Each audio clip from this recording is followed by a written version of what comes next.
नमस्कार दोस्तों, श्रीलंका के खिलाफ 5 मैचों की वनडे सीरीज के लिए बीसीसीआई ने 15 सदस्यीय भारतीय स्क्वाड का ऐलान कर दिया है और इस घोषणा के साथ ही टीम इंडिया की अगली बड़ी वनडे चुनौती की तस्वीर भी साफ हो गई है। 5 मुकाबलों की लंबी सीरीज होने के कारण इस बार सिर्फ एक मजबूत प्लेइंग 11 तैयार करना ही लक्ष्य नहीं होगा, बल्कि पूरे 15 सदस्यीय स्क्वाड का सही इस्तेमाल करना सबसे अहम रहेगा। लगातार 5 मैचों में खिलाड़ियों की फिटनेस, फॉर्म और टीम संतुलन की परीक्षा होगी और इसी वजह से चयनकर्ताओं ने ऐसा संयोजन तैयार करने की कोशिश की है जिसमें हर विभाग के लिए पर्याप्त विकल्प मौजूद रहें। श्रीलंका के खिलाफ वनडे क्रिकेट में परिस्थितियां अक्सर अलग चुनौती पेश करती हैं। पिच धीमी होने पर बल्लेबाजों को रन बनाने के लिए धैर्य दिखाना पड़ सकता है, जबकि स्पिन गेंदबाजों की भूमिका अचानक बेहद महत्वपूर्ण हो सकती है। ऐसे में भारतीय टीम के सामने सबसे बड़ा सवाल यही होगा कि अलग अलग मुकाबलों में परिस्थितियों के अनुसार संयोजन कैसे बदला जाए। 15 सदस्यीय स्क्वाड की गहराई इसी जगह सबसे ज्यादा काम आ सकती है। इस टीम की एक खास बात यह है कि वनडे क्रिकेट की जरूरतों को ध्यान में रखते हुए बल्लेबाजी में लंबाई बनाए रखने की कोशिश की गई है। वनडे मुकाबले में सिर्फ तेज शुरुआत काफी नहीं होती, पावर प्ले के बाद पारी को संभालना, बीच के ओवरों में स्ट्राइक रोटेट करना और अंतिम 10 ओवरों में रन गति को तेजी से बढ़ाना, तीनों चरणों में अलग अलग तरह की बल्लेबाजी की जरूरत होती है।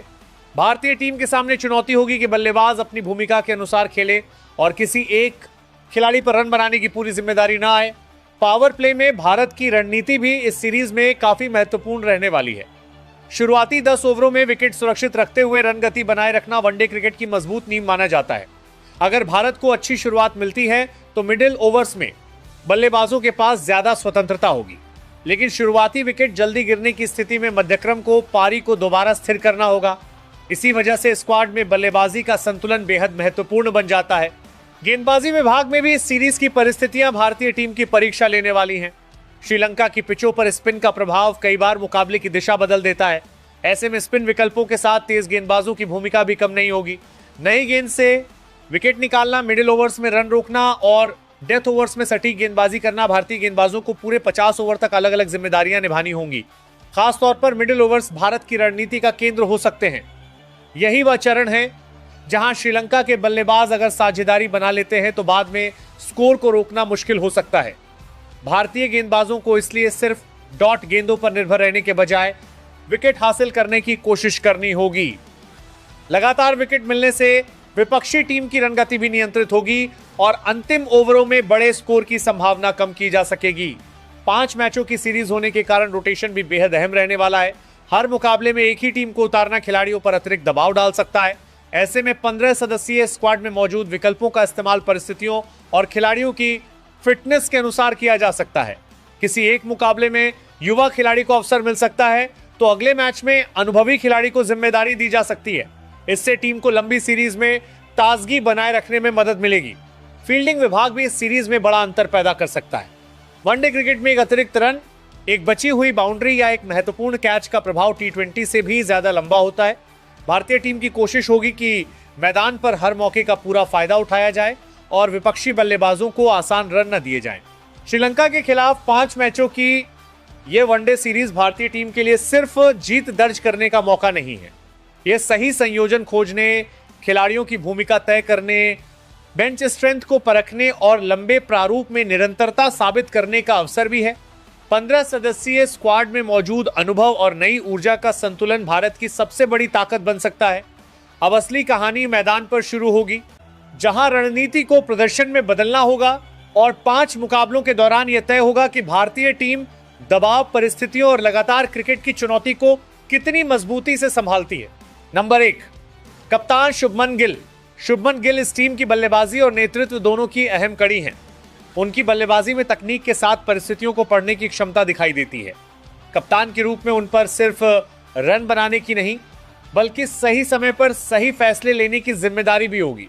जरूरत पड़ने पर तेजी बढ़ाने की उनकी क्षमता टीम के लिए बेहद उपयोगी साबित हो सकती है। नंबर 2, रोहित शर्मा।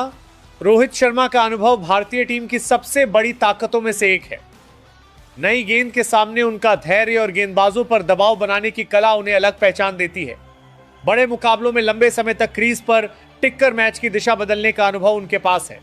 युवा खिलाड़ियों से भरी टीम में रोहित की मौजूदगी ड्रेसिंग रूम को स्थिरता और आत्मविश्वास देने वाली होगी।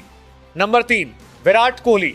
विराट कोहली का नाम आते ही निरंतरता, आक्रामकता और बड़े लक्ष्य का पीछा करने की क्षमता याद आती है। उनकी बल्लेबाजी में हर गेंद को पढ़ने और परिस्थिति के अनुसार शॉट चुनने की खासियत है। दबाव वाले मुकाबलों में उनका अनुभव भारतीय टीम के लिए बहुत महत्वपूर्ण हो सकता है। मैदान पर उनकी ऊर्जा और प्रतिस्पर्धी रवैया बाकी खिलाड़ियों में भी जीतने की भावना को मजबूत करता है। Number 4, KL Rahul. KL Rahul इस टीम में बल्लेबाज के साथ विकेट कीपिंग की जिम्मेदारी भी संभालेंगे। उनकी सबसे बड़ी खूबियों में तकनीकी रूप से मजबूत बल्लेबाजी और अलग अलग क्रम पर खेलने की क्षमता शामिल है।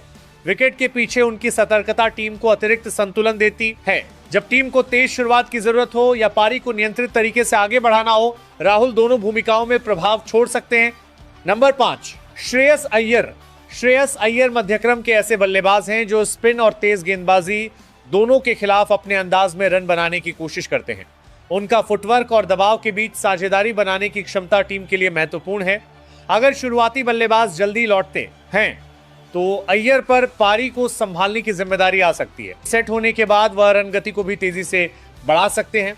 नंबर 6, वैभव सूर्यवंशी। वैभव सूर्यवंशी भारतीय क्रिकेट की नई पीढ़ी के उन युवा बल्लेबाजों में हैं जिनके खेल में कम उम्र के बावजूद आत्मविश्वास और आक्रामक सोच दिखाई देती है। तेज गेंदबाजी के सामने उनके शॉट्स और बड़े रन बनाने की क्षमता उन्हें खास बनाती है। पारी की शुरुआत में ही दबाव को विपक्षी टीम पर वापस डालना उनकी बल्लेबाजी की पहचान है। बड़े मंच पर लगातार बेहतर प्रदर्शन करना उनके लिए अगला लक्ष्य होगा। नंबर 7, ऋतुराज गायकवाड़। ऋतुराज गायकवाड़ की बल्लेबाजी का आकर्षण उनकी टाइमिंग और शॉट चयन में नजर आता है। वह बिना अनावश्यक जोखिम लिए रन बनाने की कोशिश करते हैं और गेंद की गति का अच्छा इस्तेमाल कर सकते हैं। टीम में उनकी मौजूदगी बल्लेबाजी क्रम को अतिरिक्त गहराई देती है। जरूरत पड़ने पर वो पारी की शुरुआत कर सकते हैं और अपनी लय में आने के बाद मैदान के अलग अलग हिस्सों में रन बटोर सकते हैं। नंबर 8, रविंद्र जडेजा। रविंद्र जडेजा भारतीय टीम के सबसे उपयोगी ऑलराउंड विकल्पों में शामिल है। गेंदबाजी में वह रन रोकने के साथ विकेट निकालने की क्षमता रखते हैं, जबकि बल्लेबाजी में निचले क्रम को मजबूती देते हैं। उनकी फील्डिंग टीम को अतिरिक्त रन बचाने का मौका देती है। मैच के किसी भी चरण में उनका योगदान मुकाबले का रुख बदल सकता है, इसलिए उनकी भूमिका सिर्फ एक विभाग तक सीमित नहीं रहती। नंबर 9, हार्दिक पांड्या। हार्दिक पांड्या टीम के संतुलन को मजबूत करने वाले खिलाड़ी हैं। उनकी बल्लेबाजी में बड़े शॉट लगाने की क्षमता है और गेंदबाजी में वह कप्तान को एक अतिरिक्त विकल्प प्रदान करते हैं। खासकर कठिन परिस्थितियों में उनका ऑलराउंड योगदान बेहद महत्वपूर्ण हो सकता है। पारी के अंतिम हिस्से में तेजी से रन बनाने और जरूरत के समय गेंद से जिम्मेदारी निभाने की उनकी क्षमता टीम के लिए बड़ा हथियार बन सकती है। नंबर 10, नीतीश कुमार रेड्डी। नीतीश कुमार रेड्डी भारतीय क्रिकेट में उभरता हुआ ऑलराउंड विकल्प हैं। उनकी खासियत यह है कि वह टीम की जरूरत के अनुसार बल्लेबाजी और गेंदबाजी दोनों में योगदान देने की क्षमता रखते हैं। मध्यक्रम में उनकी मौजूदगी बल्लेबाजी को अतिरिक्त गहराई देती है। बड़े खिलाड़ियों के बीच खेलते हुए उनके लिए खुद को साबित करने का मौका भी होगा, जहां संयम और परिस्थितियों के अनुसार खेलना उनकी सबसे बड़ी परीक्षा रहेगी। नंबर 11, जसप्रीत बुमराह। जसप्रीत बुमराह भारतीय तेज गेंदबाजी की सबसे भरोसेमंद कड़ियों में से एक हैं। उनकी गेंदबाजी की खासियत सिर्फ गति नहीं बल्कि सटीक लाइन, लेंथ और बल्लेबाज को चौंकाने वाली विविधता है। नई गेंद से शुरुआत करने के साथ वह डेथ ओवरों में भी खतरनाक साबित हो सकते हैं। दबाव के क्षणों में कप्तान के लिए बुमराह का एक ओवर भी मैच की दिशा बदलने वाला साबित हो सकता है। नंबर 12, अर्शदीप सिंह। अर्शदीप सिंह बाएं हाथ के तेज गेंदबाज होने के कारण भारतीय गेंदबाजी आक्रमण में अलग कोण और विविधता लाते हैं। नई गेंद से स्विंग हासिल करने के साथ वह अंतिम ओवरों में भी जिम्मेदारी निभा सकते हैं। उनकी गेंदबाजी में बल्लेबाज को लगातार असहज रखने की क्षमता है। बुमराह जैसे अनुभवी गेंदबाज के साथ उनका संयोजन विपक्षी बल्लेबाजों के लिए अलग अलग चुनौती पैदा कर सकता है। नंबर 13, मोहम्मद सिराज। मोहम्मद सिराज अपनी तेज गेंदबाजी में आक्रामकता और लगातार प्रयास के लिए पहचाने जाते हैं। नई गेंद से बल्लेबाज को परेशान करने की क्षमता उनकी बड़ी ताकत है।